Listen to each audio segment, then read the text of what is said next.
আমরা আমাদের মুখ্য আন্দোলন চলছে গত ২০ তারিখে যেই ন্যক্কারজনক, লোমহর্ষকর এবং যে সন্ত্রাসী কর্মকাণ্ড বিশ্ববিদ্যালয়ে ছাত্র নামধারী কতিপয় ব্যক্তিদের দ্বারা সংগঠিত হয়েছে, তার দৃশ্যমান বিচার আমরা দেখতে চাই। একটা বিষয়ের উপরই আমাদের আন্দোলন কর্মসূচি চলছে, চলমান। যদি বিশ্ববিদ্যালয় প্রশাসন ন্যায়সঙ্গতভাবে সেই সন্ত্রাসী কর্মকাণ্ডে যারা জড়িত তাদের দৃশ্যমান কোনো শাস্তি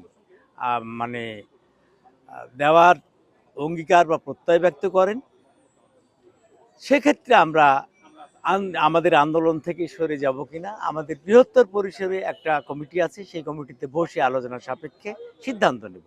তো বর্তমানে আমাদের আন্দোলন চলমান। সারা বাংলাদেশে প্রাতিষ্ঠানিক সুবিধা যদি বিদ্যমান থাকে তাহলে আমরা কেন বৈষম্য শিকার হব? আমাদের কোনো সিদ্ধান্ত হয়নি। প্রশাসন আমাদের বিশ্ববিদ্যালয়ের স্বার্থে আমাদের চলমান আন্দোলন থেকে আমাদের সরে যাওয়া যায় কি না, এবং আমরা যেসব দাবিগুলো প্রশাসনে করেছি সেই সব দাবিগুলো সংক্রান্ত বিষয়ে প্রশাসনের অগ্রগতি নিয়ে আলোচনা হয়েছে।